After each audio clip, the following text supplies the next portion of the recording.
दोस्तों, जय हिंद, जय भारत। मैं मदन लाल आज़ाद, संयोजक संस्थापक all India bike board taxi union. आज दिनांक 31 दिसंबर 2021 को आपके समक्ष प्रस्तुत हूँ राजधानी दिल्ली से। आप सबके भुगतान के संदर्भ में संसद सत्याग्रह की अपडेट देने के लिए।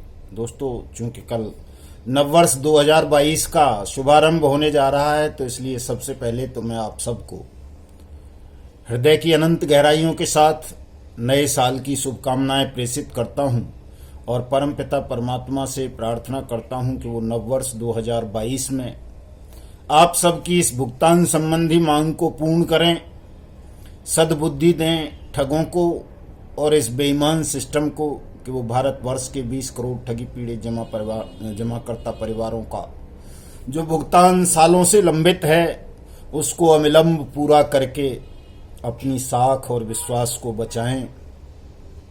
अन्यथा ये 20 करोड़ ठगी पीड़ित जमाकर्ता परिवार अगर पहले भुगतान फिर मतदान के नारे पर अडिग हो गए, इसको अमल में ले आए, तो ये भारत की राजनीतिक व्यवस्था के लिए, इन ठगों के लिए, इस बेईमान सिस्टम के लिए बहुत खतरनाक प्रलयंकारी साबित होगा और ये सब इसमें जलकर नष्ट हो जाएंगे। इन सबका अंत हो जाएगा। ये इतनी भयावह पीड़ा इनको दे देगा हमारा जो ये नारा है, पहले भुगतान फिर मतदान का। तो दोस्तों, जैसा कि आप सबको पता है, 20 दिसंबर 2021 को हमने डीसीपी नई दिल्ली जिला को जंतर मंतर पर 1 जनवरी 2022 से 14 फरवरी 2022 तक का संसद पर सत्याग्रह करने का सूचना पत्र दिया था। बाकायदा सुप्रीम कोर्ट की अंडरटेकिंग फाइल की थी, जो कोविड गाइडलाइंस की अंडरटेकिंग होती है वो भी फाइल की थी, वो भी साइन की थी। और उसके पश्चात, तमाम फॉर्मेलिटीज के पश्चात भी डीसीपी नई दिल्ली जिला ने कल एसएचओ पार्लियामेंट के थ्रू जो लेटर हमें व्हाट्सएप किया, उसमें हमारे संसद सत्याग्रह को प्रतिबंधित कर दिया गया। दिल्ली सरकार की डीडीएमए की गाइडलाइंस के मुताबिक के उनके आदेश के अनुरूप, दिल्ली सरकार के आदेश के अकॉर्डिंग हमें सत्याग्रह करने की जंतर मंतर पर परमिशन नहीं दी जा सकती, नहीं करने दिया जाएगा। परमिशन तो खैर हमने मांगी ही नहीं थी, इनसे परमिशन मांगनी भी किस लिए, इन्फॉर्मेशन होती है। तो दोस्तों, ये भेदभाव है, सरासर अन्याय है, उत्पीड़न है। सत्याग्रह करना, शांतिपूर्ण सत्याग्रह करना, अपनी जायज और न्यायपूर्ण मांगों की पूर्ति के लिए धरना, प्रदर्शन, रैली, अनशन, भूख हड़ताल, ये सब करना किसी भी व्यक्ति का नैसर्गिक अधिकार है, मौलिक अधिकार है, कानूनी राइट है। ये कई बार हमारा सुप्रीम कोर्ट कह चुका है कि किसी को भी सत्याग्रह करने से, शांतिपूर्ण सत्याग्रह करने से रोका नहीं जा सकता किसी भी मूल्य पर। ये उसका फंडामेंटल राइट है। ये सुप्रीम कोर्ट ने कहा है, संविधान कहता है, लोकतंत्र कहता है और नैसर्ग कहता है खुद कि यदि किसी के साथ आप जुल्म करो, किसी जीव जंतु के साथ भी, तो वो भी प्रतिकार करता है। न्याय पाने के लिए किसी से भी टकरा जाता है, मामूली से मामूली, छोटे से छोटा जीव भी, जो चींटी होती है वो भी काट लेती है यदि उसी के घर पे या उसके ऊपर कोई पैर रख दे तो हम तो 20 करोड़ लोग हैं, भारतवर्ष के सम्मानित नागरिक हैं, जिनकी मेहनत की कमाई को बारी बारी से हजारों ठग कंपनीज, कोऑपरेटिव सोसाइटी और फाइनेंशियल इंस्टीट्यूशन ने हड़पा है, ठगा है। दोस्तों, उसके विरुद्ध हम ये संसद पर सत्याग्रह कल से करने जा रहे हैं, जिस पर दिल्ली पुलिस ने सेंट्रल गवर्नमेंट और दिल्ली सरकार की कंबाइन गाइडलाइन के अनुसार प्रतिबंध लगा दिया है। हमें इस प्रतिबंध को तोड़ना है और वो इसलिए भी तोड़ना है क्योंकि 3 जनवरी को भारतीय जनता पार्टी, जो देश की रूलिंग पार्टी है, सेंट्रल में जिसकी गवर्नमेंट है, वो पार्टी दिल्ली के अंदर ही चक्का जाम करने जा रही है। आज ही इसका ट्विटर पे और सब जगह वो वायरल हो रहा है कि अरविंद केजरीवाल की सरकार ने, दिल्ली की ने, जो ये नया आबकारी मसौदा तैयार किया है घर घर ठेके खोलने का शराब के, उसके खिलाफ भारतीय जनता पार्टी 3 जनवरी को पूरी दिल्ली का चक्का जाम करेगी। तो उसके लिए ये कोविड गाइडलाइंस कहाँ गई? हमारे प्रधानमंत्री स्वयं परसों मेरठ में रैली करने जा रहे हैं, उनके लिए कोविड गाइडलाइन नहीं है। खुद दिल्ली के मुख्यमंत्री अरविंद केजरीवाल 2 जनवरी को ही लखनऊ में रैली करने जा रहे हैं, उनके लिए कोविड गाइडलाइन नहीं है। गृह मंत्री अमित शाह कल अलीगढ़ में रैली करके आए हैं, उनके लिए गाइडलाइन नहीं है। 1 जनवरी को गुजरात के मुख्यमंत्री बड़ी रैली करने जा रहे हैं अहमदाबाद में, उनके लिए गाइडलाइन नहीं है। और तमाम पॉलिटिकल पार्टी जिन जिन स्टेट्स में चुनाव हैं वहां अपनी चुनावी रैलियां कर रहे हैं, वहां किसी को भी न कोविड से खतरा है, बल्कि ये कहा जा सकता है कि उनकी आप वीडियो देखेंगे, चूंकि उनका तो टीवी पर आता है, तो वो कहीं भी ये पॉलिटिकल पार्टी जो है कोविड गाइडलाइन को फॉलो नहीं कर रही हैं, बल्कि पॉलिटिकल रैलीज में तो हजारों नहीं लाखों की तादाद में गुंडे, असामाजिक तत्व और अपराधी भी सम्मिलित होते हैं। हमारा जो संसद सत्याग्रह है इसमें तो केवल और केवल वो ठगी पीड़ित जमाकर्ता परिवार सम्मिलित हो रहे हैं जिनकी मेहनत की, खून पसीने की कमाई को ठगों ने सरकारी संरक्षण में, पॉलिटिकल माफिया के संरक्षण में हड़पा है। तो इसलिए हमारा सत्याग्रह तो विशुद्ध सत्याग्रह है, कानून सम्मत है, मानवीय है।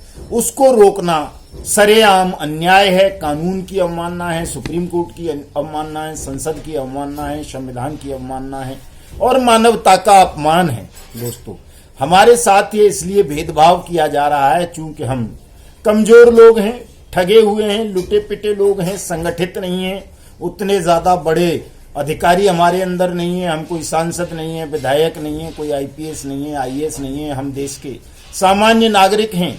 तो सरकार यदि ये समझकर हमारा शोषण करेगी, उत्पीड़न करेगी, हमारे साथ अन्याय करेगी, भेदभाव करेगी कि हम जनसाधारण हैं, हम सरकार का कुछ नहीं बिगाड़ सकते, तो सरकार कान खोल करके सुन ले कि हम 20 करोड़ ठगी पीड़ित जमाकर्ता परिवार हैं और हमने अगर मतदान का बहिष्कार कर दिया तो क्या नरेंद्र मोदी, क्या अरविंद केजरीवाल, क्या राहुल गांधी, क्या ममता बनर्जी, क्या अखिलेश, क्या मायावती और क्या उद्धव ठाकरे और क्या कोई और, सबको हम अपने से भी ज्यादा गई गुजरी स्थितियों में ले जाने की शक्ति रखते हैं, क्षमता रखते हैं। हम इस देश के नागरिक हैं, कोई पाकिस्तानी नहीं है, कोई आतंकवादी नहीं है। हमारी मेहनत की कमाई को हड़पा गया है, ठगा गया है और बाकायदा सरकारी सर्टिफिकेट और सरकारी रजिस्ट्रेशन दिखा करके ठगों ने हड़पा है।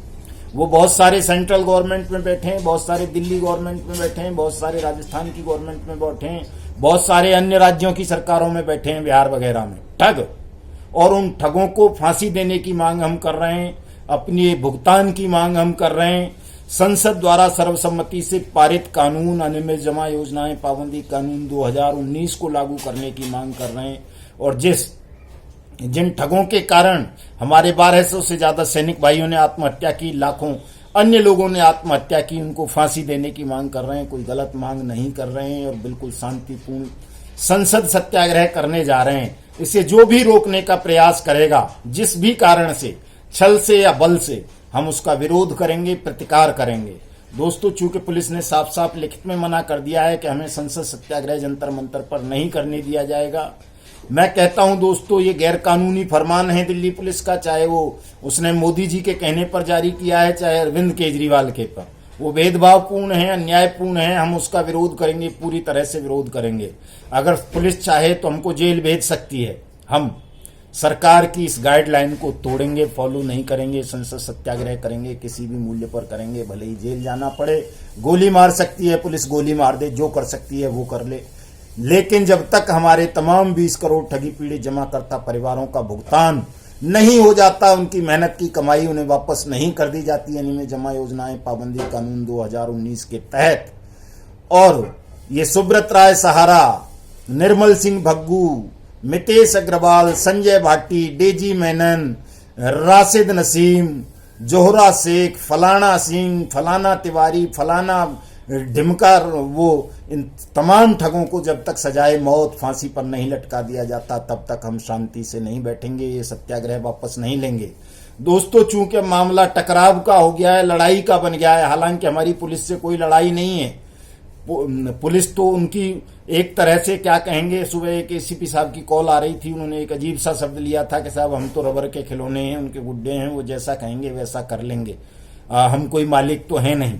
तो वो बात ठीक है, लेकिन रबर के खिलौनों में भी इतना इंसानियत तो होनी चाहिए कि वो कानून के प्रति वफादार हैं, किसी ठग के या ठग सरकार के प्रति वफादार नहीं है। कानून का पालन उन्हें भी करना चाहिए, उन्हें अपनी रिपोर्ट सरकार तक पहुंचानी चाहिए कि ये 20 करोड़ ठगी पीड़ित जमाकर्ता परिवारों के साथ जो अन्याय हो रहा है देश में, उसका समाधान वो निकलवाएं।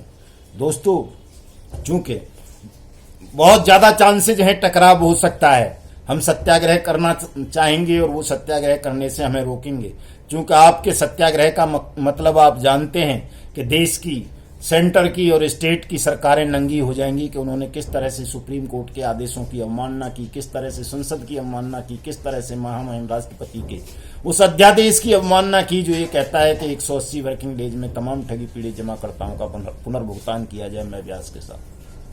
तो ये अपने नंगेपन को उजागर होने से, अपने खौफ के कारण हमारे संसद सत्याग्रह पर प्रतिबंध लगवा रहे हैं पुलिस के द्वारा। हमें इसका प्रतिकार करना है, विरोध करना है, पूरी तरह से करना है दोस्तों।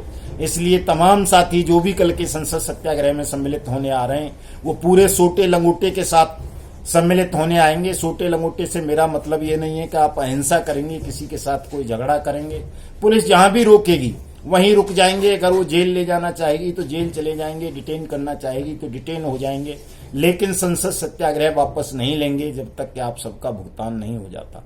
तमाम साथी अपने सर्दी के कपड़े पहन करके आएंगे।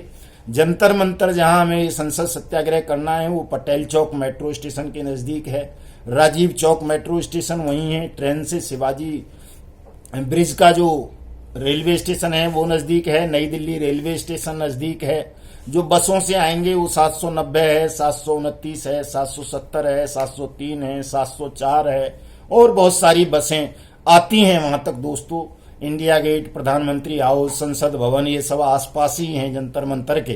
कनॉट प्लेस भी कह देते हैं उसी इलाके को, तो पास में ही है। जो भी जैसे भी आना है, हमारे कोई प्राइवेट वाहनों से तो आपको आना नहीं है, सबको पब्लिक ट्रांसपोर्ट से ही आना है। तमाम साथी जंतर मंतर पर पूरी तैयारियों के साथ आएंगे, भोजन करके आएंगे, चूंकि गिरफ्तारी देनी पड़ सकती है, गिरफ्तार होना सकता है। जो साथी ला सकें वो थोड़ा थोड़ा एक भोजन अपना बांध भी लाएंगे टिफिन वगैरह में, चूंकि हमें ना टेंट लगाने की अनुमति है वहां, ना मंच लगाने की अनुमति है। तमाम टेंट वालों ने, तमाम उसने भोजन बनाने वालों ने, सब ने मना कर दिया है कि हम कोई भी व्यवस्था नहीं कर पाएंगे। तो हमारे तो ये पैसे भी खराब करवा दिए दिल्ली पुलिस ने। जो सूचना उसने कल हमें भेजी है वो 4-5 दिन 25 दिसंबर से पहले भेज देते तो हम और कोई अल्टरनेट सोच सकते थे, लेकिन उतना भी समय नहीं दिया। जब हम पूरी तैयारी कर चुके, पूरी ऊर्जा खर्च कर चुके, पूरा समय नष्ट कर चुके, तब अंत समय पर हमें डिस्टर्ब करने के लिए, मेंटली तनाव देने के लिए दिल्ली पुलिस ने देर से हमें ये सूचना दी है।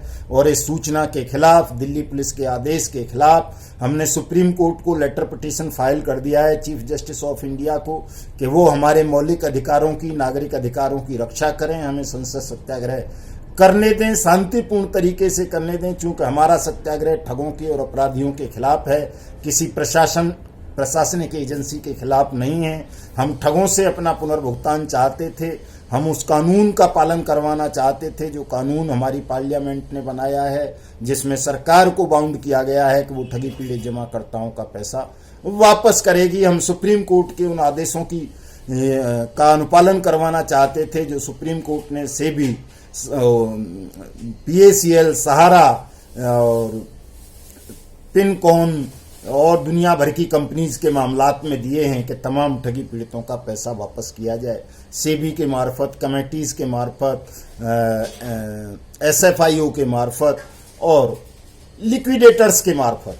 लेकिन सरकार ऐसा करने में विफल रही, तो हमने सरकार की इस विफलता के खिलाफ, ठगों को सजा दिलवाने के लिए, अपना पैसा वापस पाने के लिए कल के संसद सत्याग्रह का आयोजन किया है। इसको हम करेंगे, किसी भी मूल्य पर करेंगे।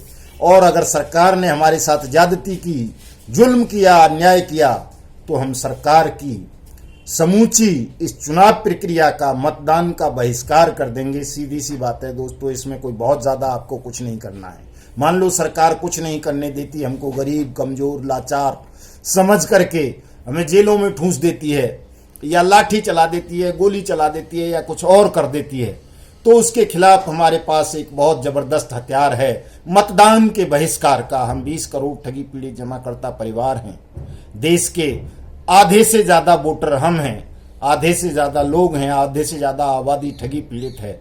हम अगर मतदान का बहिष्कार कर देंगे तो इस तानाशाह सिस्टम को, इस ठग सिस्टम को, इस बेईमान साम्राज्य को ध्वस्त कर देंगे, अपने कदमों में ले आएंगे और हमारी जो ये भुगतान की लड़ाई है ये बहुत जल्दी पूर्ण हो जाएगी दोस्तों। इसलिए कल सब साथी पूरी तैयारी के साथ जंतर मंतर पर सुबह 10 बजे आएंगे, बिल्कुल भी घबराएंगे नहीं। जय हिंद, जय भारत।